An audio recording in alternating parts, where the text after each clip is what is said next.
All right, everybody, welcome back. We are here to discuss another football game here with the DVOA, the analytics, all the stuff that you guys love. We've got the Dallas Cowboys visiting the New York Jets at 1 o'clock on Sunday. We're going to give you all the good stuff here, all the data, all the analytics to help you analyze this game. All right. Some good background music there. We had Bulletproof by David Robidoux, who's got a lot of good songs, in my opinion, there. So, got to have something good to get you fired up. So, but when we're looking at this game, the spread is Dallas minus 1.5, over under here of 47. And there's a lot of different data and analytics that we want to look at. I'll give you guys sort of the spark notes first. And again, I really recommend if you're going to look into these games, you got to learn DVOA. You've got to learn analytics, because if you're going to put any time and energy into this, you want to sort of think like a coach or a team, and you want to at least know some of this stuff, guys. Definitely want to help you learn it if you don't know. And even if you're an expert and you know this stuff, it's really helpful to have, I listen to podcasts and game previews so you can hear about how these teams rank, because it's just a lot of information thrown at you. And some of it's not even that complex, but it's just putting it all together. But the spark notes for today, for the intro, is we're going to talk about the Dallas offense, pass heavy. Okay. Dak is thriving despite a bad offensive line.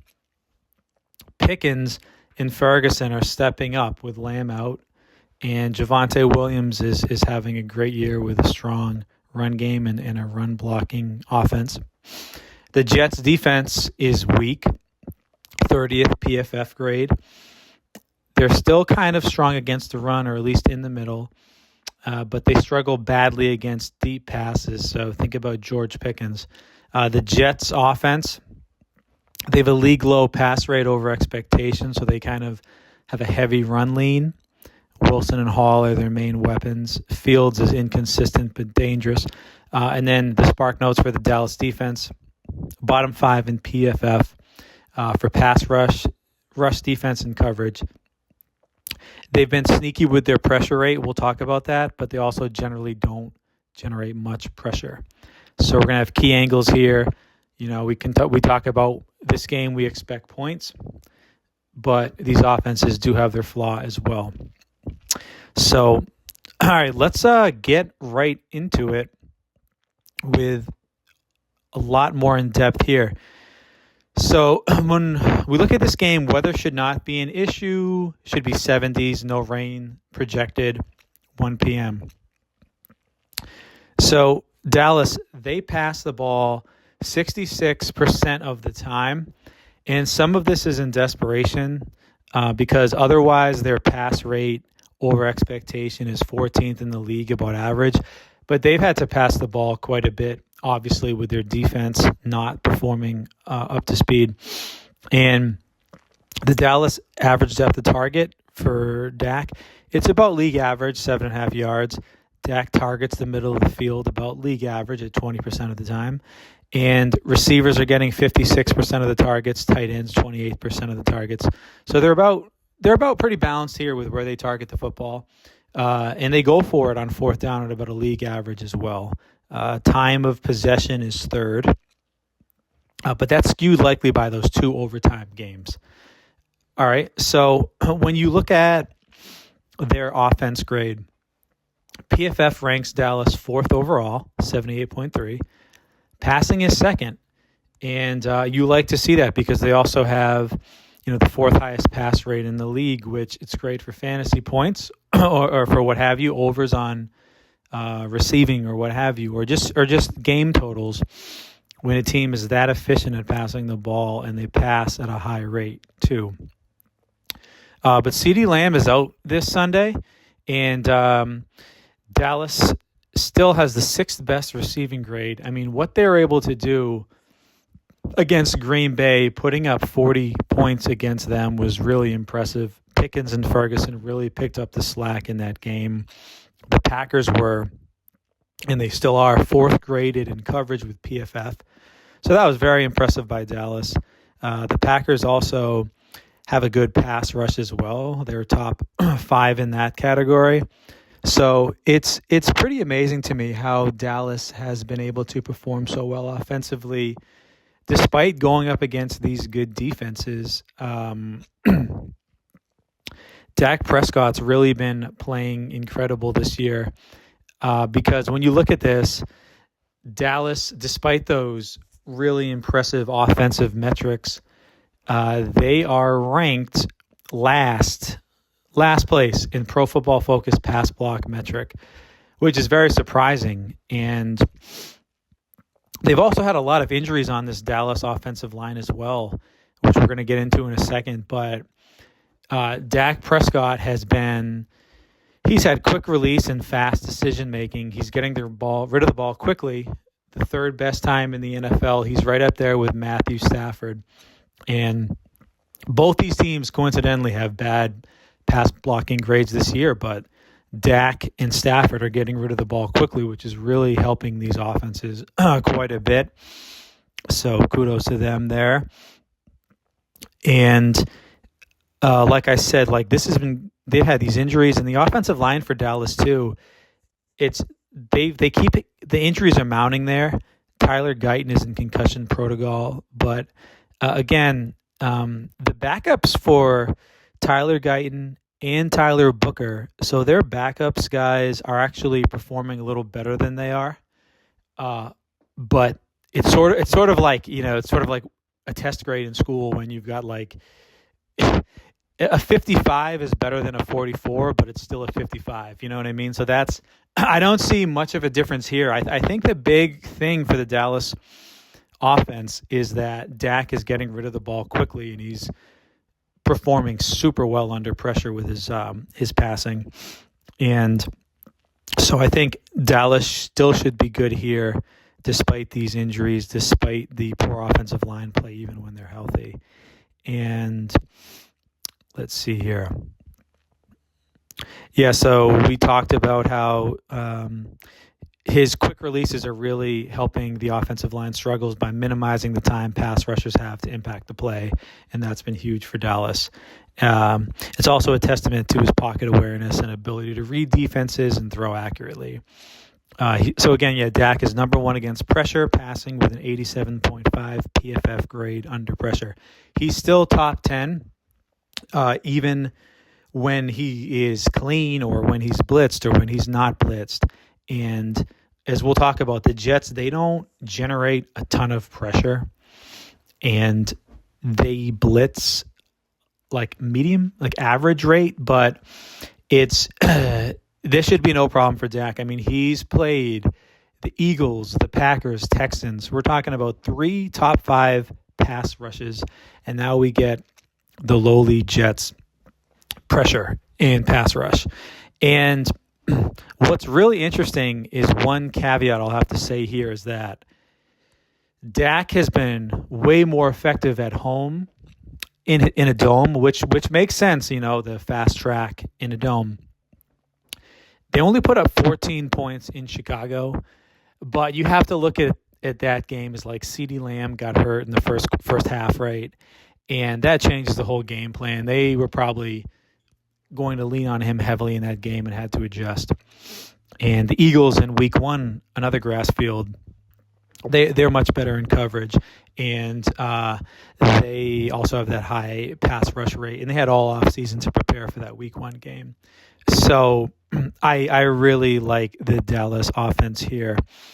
And let's see here. Yeah, I did want to make a note too that Mariota and Stafford they've been elite under pressure. All these guys are better than most quarterbacks have been, even when they're clean. And you look at Joe Burrow too. They're not blocking well, so you get a little nervous with Dak and Matthew Stafford because these offenses they're just humming right now, and Dallas will get Lamb back pretty soon as well, hopefully within a couple weeks, you'd think. But that's how Burrow got hurt. I mean, these offensive lines are not blocking well in the pass game, and you can only be so mobile and so on all the time. So hopefully Stafford and Dak can stay healthy and avoid injury with these bad offensive lines and continue to play well under pressure. All right. Now let's look at this too. All right. And yes, and Green Bay had a top 15 PFF rush defensive grade as well. So Dallas putting up that 40 was super impressive the other night. And when we look at Dallas on offense as well, they're 5th, 11th, and 4th in DVOA for passing and rushing respectively. So they're top 12 in passing and rushing DVOA offensively too. They're using 11 personnel, 3 wide receiver, if you can remember that. You already knew that. 70% of the time. And they're using 12 personnel, about 30%, to mitigate teams with a good pass rush. They'll go with those 2 tight end sets. So I don't think they'll use that as much here with the Jets unless they do need to protect that ailing offensive line. So Ferguson, he's been involved regardless. But it doesn't look like an extra 12 personnel game. It looks more like an 11 personnel sort of game with the 3 receivers. And the Jets are ranked 24th in PFF pass rush. And Dallas has faced 3. Yeah, I already said they faced those 3 top 5 pass rushes. Chicago was 20th or worse in pass rush and coverage, and Dallas struggled there. But again, sort of an anomaly game, I thought, with the Lamb injury. But it is, I'm telling you, it's one of those things where it's like, how can this really affect the game? But there's something about that dome that benefits Dallas more. But you also have to look at it like this is just, that's sort of like, we need more of a sample size here. I'm really confident in this Cowboys offense, just with how they're playing. And let's see here next. We are going to look at the Jets. So the Jets are also ranked 12th with their rush defense, 30th in coverage PFF. So the Jets, their defense this year has played a lot of zone, and it looks like they're stopping the run sort of well with the metrics with PFF and DVOA, more so like top 15, middle of the pack. But we saw what James Cook did to them in week 2. When the Jets get down early, and if you can pass on them, this defense is sort of suspect. I think they're not world beaters here. So Javonte Williams with his top 10 rushing pass blocking unit, which surprisingly though they're blocking better for him than Dak, and that's a whole nother ball of wax when you look at why some teams can block better for running backs but not for quarterbacks in the pass game. But yeah, the Jets are 8th worst in total defense DVOA, and they're 3rd worst against the pass. So this really has become a pass funnel with different metrics you look at, especially with how much Dallas likes to pass. So you got to like the Cowboys offense here, and you got to still like Javonte Williams too, just with the amount of time that the Cowboys should likely have possession in this game and be able to move the ball successfully. And the Jets, they've turned the ball over quite a bit as well. They gave Miami some short fields, and the Jets have the worst turnover margin in the league at -7. And Dallas is only like a few teams better, 5th worst at -4. So, but the Jets really got to work on these turnover and fumble issues because they're giving teams short fields, and yeah, that'll definitely hurt their chances. And another cool fact there is the Jaguars this year, they lead the league in +9 for turnover margin. So turnover margin is a really big factor you got to look at too, right? Like how do you control the ball, and how do other teams control the ball in terms of not making turnovers and mistakes? And let's see, Dallas They're also very balanced in their run scheme. And I think this is really interesting with Javonte Williams. A lot of people thought this guy was going to be cooked coming into the season. Nobody wanted to draft him. They kind of thought like Jaden Blue and these other guys for Dallas were going to get run, Miles Sanders. I remember the week 1 game against Philly, people thought Williams wasn't even going to really like do much. And he did all right. He got like 50 plus yards and he's really come on. And part of this, the Cowboys, they're embracing analytics with their run game. They are sort of focusing almost like a PFF kind of level where it's like, what are the strengths of our O-line? What can this guy do? What are his strengths? What's the weakness of this defense? And okay, this team is bad against zone runs. Let's run more to the outside. This team or defensive interior lineman, he's bad against stopping gap runs. Let me run more power with Javonte.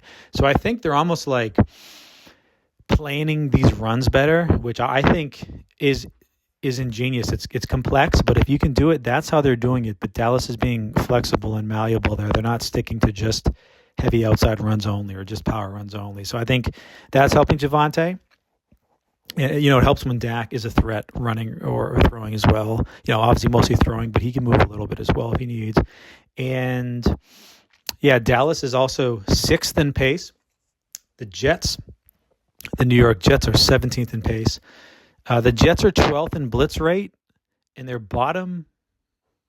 second worst in pressure rate. So this is a great matchup for Dak, especially fantasy purposes, because Dallas can't really stop anyone.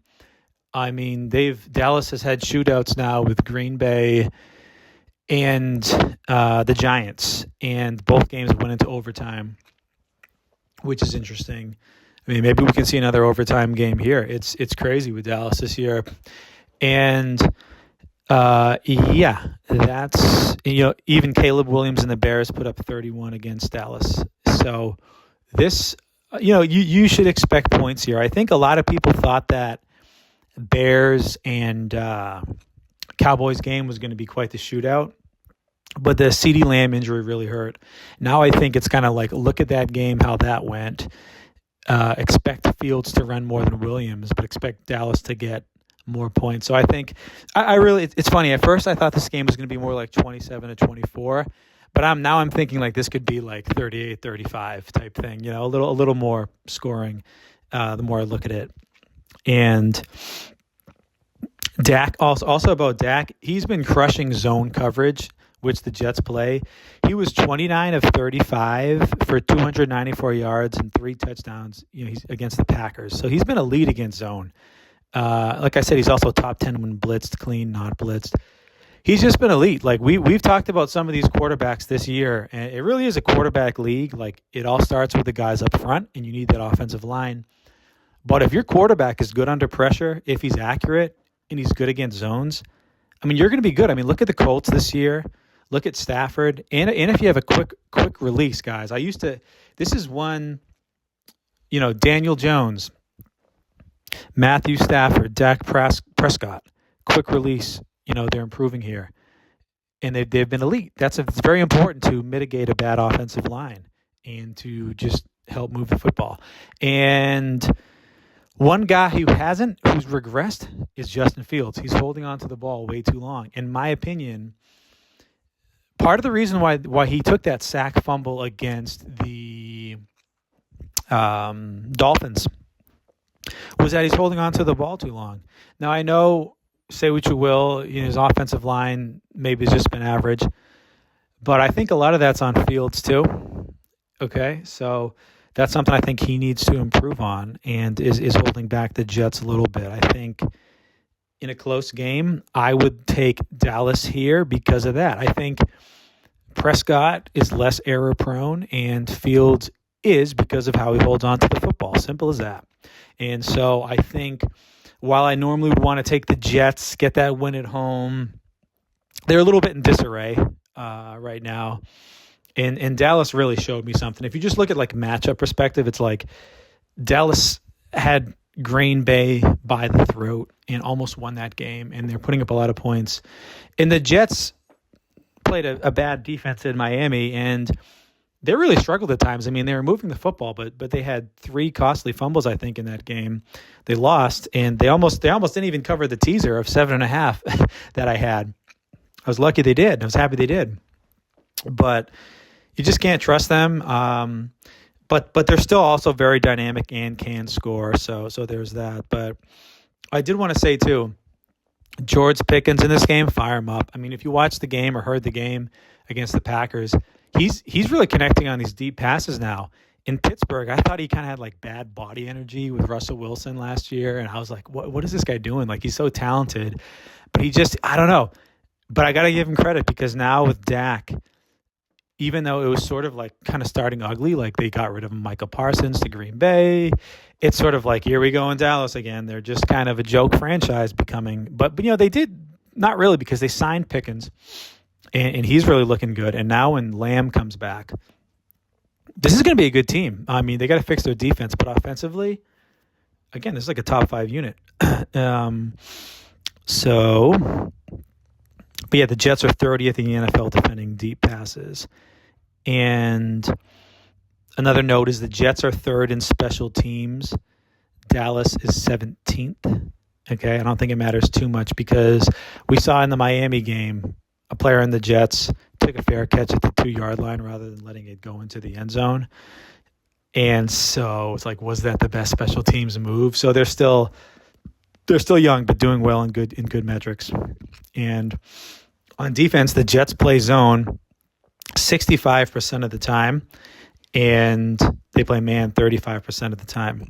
And Pickens, he's got a 77 PFF grade for zone and man, at least. So he's doing really well. Like I said, he's been a huge pickup. His grade against zone is even slightly better than Lamb, and Lamb is great against zone as well. Ferguson has a 68 PFF against zone, which is good. You like to see that. It's not elite, but it's actually good. And he's going to be involved. Of course, him and Lamb are very involved with the Dallas offense. And Ferguson is a little less effective against man coverage, but he's still okay. And Turpin grades well with zone and man between 69 and 77 PFF. Now, on Wednesday, he was questionable. He didn't practice. So keep an eye on him because he's just another gadget player that the Cowboys can have, and he's good against zone. So I think he could help their offense. But I think if he doesn't play, Tolbert or someone would be able to come in and help them as well. And even Javonte Williams, he's been solid receiving against zone. So if he gets any looks in the passing game, that'll just help his upside as well. And we saw A-Chain go for over 90 yards against the Jets last week as well. So I like Williams to keep this going with at least 50 to 60-plus yards. Like I say, guys, I'm always like, I get scared taking like 80, 90, 100-plus rushing yards props because, yes, you get like better value, but they're harder to hit. And sometimes I'd rather say like give me Javonte Williams 60-plus rushing yards and I don't know, like another running back like Kyron Williams isn't a bit of a timeshare, but like so give me like Puka Nacua like 50-plus receiving yards and pair that with Williams. And now, I just think it's a higher likelihood that in the range of outcomes that both of those guys, their floor hits, but their ceiling might not. I mean, if Williams' prop is like 80, maybe he gets like 72 rushing yards, and it's like, damn. But I just like improving your chances the best you can. But you also got to look at the odds too. Like you don't want to take something that's if something's like a minus 600, it's like not worth playing. Then you do maybe just put it to 70-plus rushing yards if you like to play. And let's see here. Oh, we got another field goal game, folks. I mean, I feel like if someone just analyzed field goal kickers, like one year I think the Tennessee Titans had like a really good red zone defense, but they were terrible between the 20s, and they allowed the most opponent field goal attempts per game. I think this was two football seasons ago in 2023, 24 season now, I believe. And it was like bankable. Like teams against the Titans were getting like 2+ field goals every game. And some of these like kicking props aren't that bad. It's like minus 140 odds for over 1.5. But we have a good situation here where Aubrey attempts about average rate of field goals. But like we said, the Cowboys can move the ball. They're playing games in overtime, even half the time, it seems. And the Jets are allowing 3.3 field goal attempts per game, and they're tied for a league-leading 3.7 field goal attempts over their last 3 games. So you round that up, that's like you could expect Aubrey to maybe get 3 or 4 field goal attempts in this game. And he's been nails. He's been hitting them. And let's see.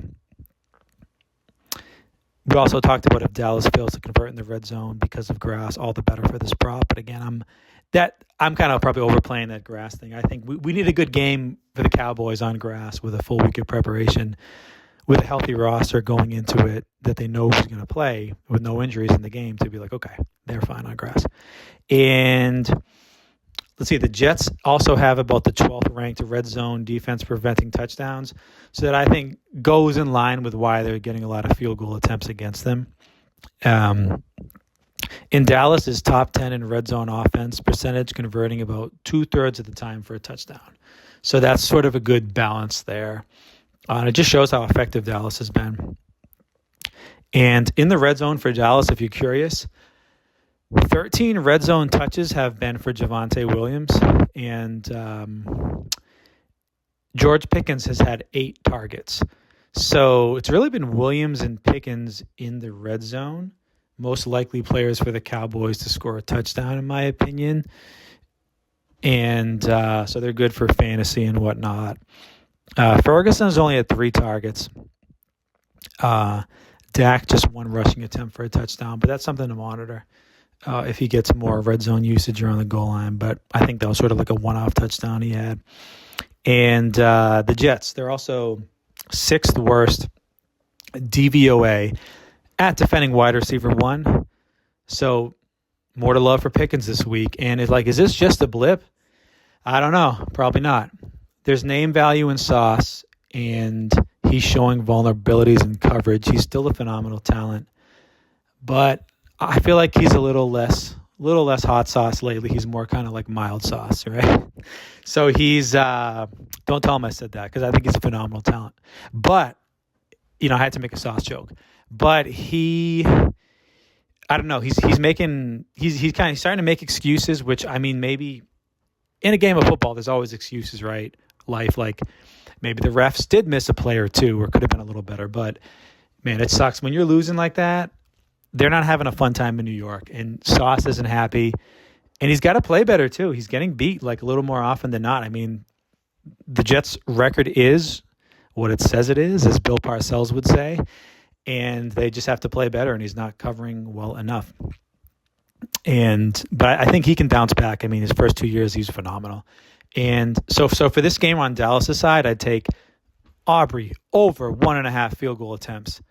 Dallas over 20.5 points. For fun touchdowns for Dallas, Pickens and Williams, GPP type stuff. And I got to say, I'd probably take Dallas plus 7.5. It's such like I know I hate it, because I do think Dallas could win 2.5 here. But a lot of times, look at the Pittsburgh-Minnesota game. All the data said that Minnesota should be favored by minus 2.5. But they lost by 3, because maybe it was like the Rooney magic in Ireland, because Rooney always loved Ireland and he was Irish. So it's like maybe something crazy like that. Good vibes helped Pittsburgh win that game, or just luck in that game with turnovers or what have you, and the DK Metcalf big play. But so I do think the Jets can win, but I think if they do, this is Dallas still covering plus 3.5, plus 7.5. And I'm telling you, like, it's kind of boring, but if you take like 3 to 5 plus 7.5 plus 10.5 games with a team that you like to win, I mean, you can be in plus money. And then it's sort of like, I think that's more likely, if you know and analyze these teams, to hit more than just like if it was sort of like a Javonte Williams touchdown prop, because while I like that too, there's so much variance. Like, it could be like Dak runs one in, Turpin gets a handoff near the goal line, or Pickens gets 2 touchdowns in the red zone, or Ferguson. So it's sort of or they're held to like 3 field goals there. So I just like looking at it that way. To me, it's much easier predicting a team to lose by 7 or 10 points if you think that they're probably a little bit of the better team than touchdown variance. It's just so crazy, and these defensive coordinators know it too. Yeah, I mean, so let's look here. Those are some good plays. Well, yeah, Javonte Williams, 50+ rushing yards. All right, I'll try to compile like a master list of like my favorite plays, maybe like before the games on Saturday or something, where you can try to take a look. Like, even I think it's fun sometimes to like have like a 25-cent parlay with like 10 or 20 of these teasers where, like, please, like, don't put big money on it, but like if you have like a free bonus 25-cent bonus bet on one of your accounts, try something like that, and because some of these parlays can hit. And I think that's, I always say, I'll keep it quick, but like put a responsible limit for yourself. Like, if you got to tell the site like, hey, $100 a month or $20 a month is fine, and you can just be judicious with it. Maybe like keep it to $5 a weekend, but use $1 and parlay like 7 or 10 teams in a teaser, and 10, 20x that. You know what I mean? Or so there's ways to do it and have fun without being reckless. All right, and so then let's look here. But obviously the best way, right, is sort of like the pros do it. 1% of your bankroll and one game at a time, or a parlay of like 2 or 3 games with like super teased odds. So you're sort of making essentially like a single bet. That's always good too, but that's usually if you have a nice bankroll, right, or trying to build it up. So, all the different ways to do it. Now we look at the Jets offense versus the Dallas defense. We're at about the 32-minute mark here. So the Jets are 15th in pass block with PFF. The Cowboys are 28th in pass rush with PFF. Malik Hooker, safety, should miss this game. His backup, Thomas, has about the same in coverage grade. And so Braylon Allen is going to be out for this game too, which is competition for Breece Hall in theory. But Isaiah Davis has been coming into play. And it's going to be interesting to see if the Jets just say, okay, Breece Hall, take the rock, you're going to get more carries. Or if Davis is just going to fill in, because I think to be in a timeshare as well, because I think more and more NFL teams are seeing the value of preserving their star running back and mixing it up.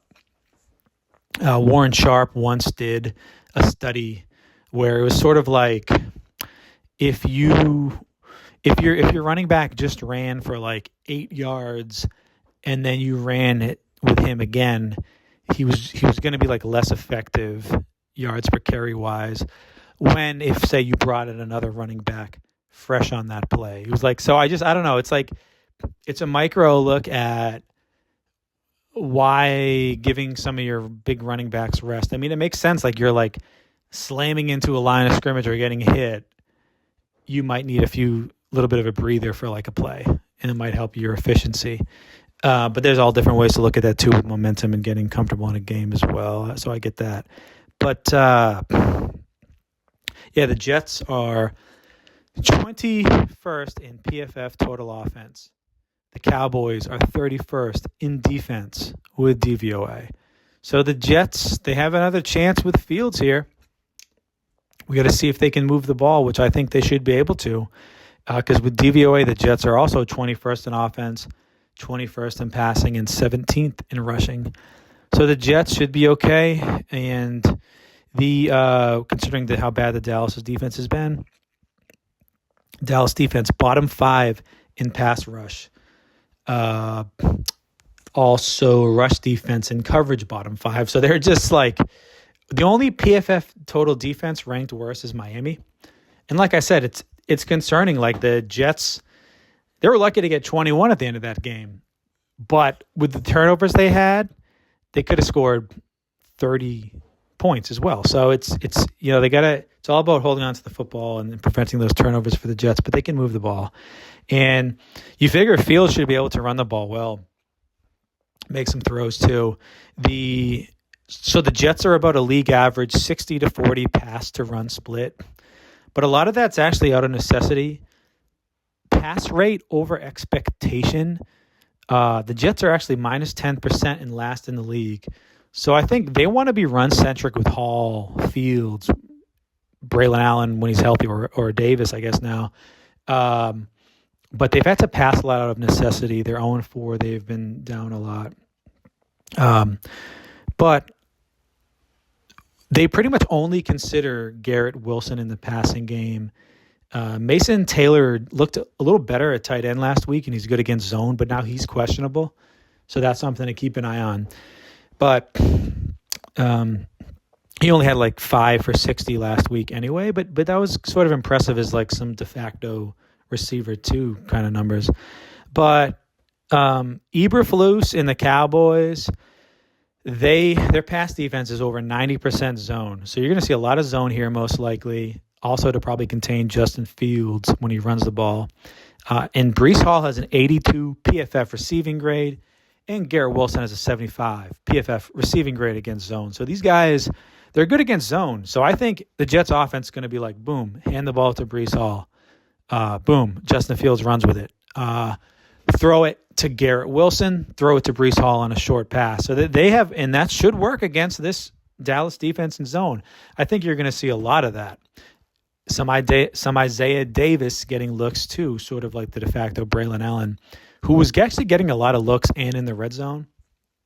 So it's going to be interesting to see if like Hall takes on those Braylon Allen red zone looks, or if Isaiah Davis keeps working in and Fields gets them too. But I'll get to in a second. But Garrett Wilson has really been like, he's been getting all the red zone looks, even more than the running backs for the Jets. And so a very high zone rate for Dallas. And let's see here. And Fields against zone has been pretty good. He played 2 very zone-centric defenses this year with Pittsburgh and Miami. And in both games, Fields had over 40-plus rushing yards, 200-plus passing yards, like just barely. Like I think one was like 210, 225 type thing. And a passing touchdown and a rushing touchdown. So that's like 22 fantasy points, like not bad. And it shows he can at least put like 14 points on the board himself with the potential for more. So you kind of want that to be more. But then again, like they did put up, I think, 30-plus points against Pittsburgh. And Pittsburgh has a good pass rush. They didn't as much maybe that game as they do now because they didn't have Derek Harmon. But Fields, he was effective. He looked good. And even against Miami, I said those turnovers, but otherwise he was moving the ball well. So I could see that 20 to 30 points potential easily for the Jets, just as long as they don't have those turnovers. And let's see. In Dallas, actually, there's some really weird underlying metrics where they have like a low Pro Football Focus pass rush grade, but then advanced stats for NFL Reference had them as like a top 10 in pressure rate, which is really interesting because they're bottom 10 in blitz rate, and they're only trying to pressure with 4. So I think that's kind of a misleading stat because against Chicago, there was a statistic where like the Dallas defensive ends didn't have one win in terms of pass rush win rate against Chicago's O-line, which is like a bottom 15 unit.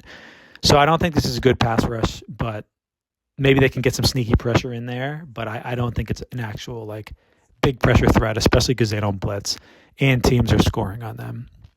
And like we saw this against the Dolphins, like pretty much like a very bad offensive line for the Dolphins as well. And Tua picked apart that zone and did pretty well. But But again, pressure is key here. Fields, he's been horrible under pressure, but he's like top 10 level good when kept clean this year. And against the blitz, he's not horrible as bad like when he's under pressure, but he's not good. It's not that great either. And when he's not blitzed, he's just subpar average. So you want Fields to be clean. But he's got a good chance to be clean here against this Cowboys pass rush. But if he's not, this is going to be a really good measuring stick for that Cowboys pass rush. I really think if they can get to Fields quite a bit in this game, they're better than we thought. But if they don't, this is, which I'm leaning to, this is just not a good Dallas pressure pass rush. And like I said, Fields was holding onto the ball way too long. That's why I think they lost to the Dolphins. He took that sack fumble last week. It was otherwise a close game. They also had that fumble basically in the end zone, like the red zone, short, like goal to gain there, and which I think was maybe a running back, not Fields, who fumbled it in the red zone. And I think that's why Dallas wins. Like I said, covers this 3.5, 7.5 if you're really trying to tease it, just to pile that with a few. And the Jets also have the 5th lowest aDOT, average depth of target in the league. So you should be seeing some short passes here. It could be good for Breece Hall. But again, like Garrett Wilson is going to get his. Dallas is the 2nd worst against wide receiver 1. So this could definitely be a pass-happy game, a run-happy game. Definitely like the over 43.5 if you're teasing it. But it likely could be more, I would guess. And, yeah, the Jets have to watch the turnovers. And the Jets throw the 4th most to running back. So I think, I definitely feel like it's kind of sneaky to get Isaiah Davis like 2 or 3 plus receptions, nothing crazy. And Breece Hall to get his like 2-3 receptions. Dallas doesn't allow a lot of field goals, nor do the Jets kick a lot of them. So on paper, you wouldn't expect the Jets to all of a sudden have a lot of field goals here. But you never know because there's points that we expect. And so Garrett Wilson has 11 red zone targets, and Justin Fields has 4 rushing attempts in the red zone. And Braylon Allen had 8 red zone touches to Hall's 5. So Garrett Wilson is doubling Breece Hall's red zone touches, which is really interesting. So I don't know if they're going to continue this with like splitting it with Isaiah Davis, or I think Hall probably will get more rushing attempts here. But obviously expect Wilson to be, a very, very good play. He has got huge touchdown upside like Pickens. And Davis already has 2 rushing attempts in the red zone. So I do think they might mix this up a little more than you think. So Hall is not like this Josh Jacobs 3-down back guarantee, but he could get more work than usual too this week. It's going to be interesting. And it's a great red zone opportunity for touchdowns for the Jets as well, because Dallas is bottom half in allowing touchdown percentage. And the Jets are about 17th or 60% in the league in scoring in the red zone for touchdowns. So it's a nice little matchup boost. And Miami actually was the 12th best at 57% with preventing touchdowns in the red zone. So go figure. So I'm a little more comfortable the Jets can score a little more here. Like I said, I'm going to take Dallas 27-24, but maybe I change that to like 34-31. So, just maybe a few more points for Dallas. The Jets also go for it the 2nd most, so I won't be surprised to see a big decision in this game where the Jets go for it. And maybe that helps them, maybe it won't. Probably will help them, though, considering Dallas defense hasn't been well. So that's one good thing we like to see from the Jets and their coaching this year. Even though with Aaron Glenn, it's sort of hasn't been what they wanted. And but again, you got to watch out for the short road favorites in Dallas, because that's always I say all these things, but in a close game, you do have that home field. So the Jets could sneak a win, but I do think Dallas is a little bit better. And I like Garrett Wilson, 50 to 60 plus receiving yards. He's had a touchdown or 70 plus receiving yards each game, excluding the Bills game blowout. And I don't think the Jets should get blown out in this game, because like they got down to Miami also because their defense sucks, but they also Dallas, their defense really isn't good enough to like hold an offense down. I think the same could be said with Miami and why the Jets came back in that game to cover the teaser 7.5. And Hall, I like 50 plus rushing yards here. He cleared 100 plus against Pittsburgh and Miami, which is pretty good, those zone defenses. And as long as they aren't trailing big, like I said, I think he can run, get some receptions like 2+. Dallas has not been great against defending these short passes, like we were saying. And Dallas is also 6th against tight ends. So I kind of like Mason Taylor for a couple of receptions, but only if he plays. I like that shootout potential as well. And I'm trying to think if there's anything more on this game, but I probably would say that should do it. And I'll leave my Spotify link as well. If you guys could like or subscribe. I know it's corny and everyone says it, but it does help. I'm trying to get this thing off the ground and get more views so I can help you guys win. So be safe, be smart, have fun. And as Adam Levitan says, good luck, everybody.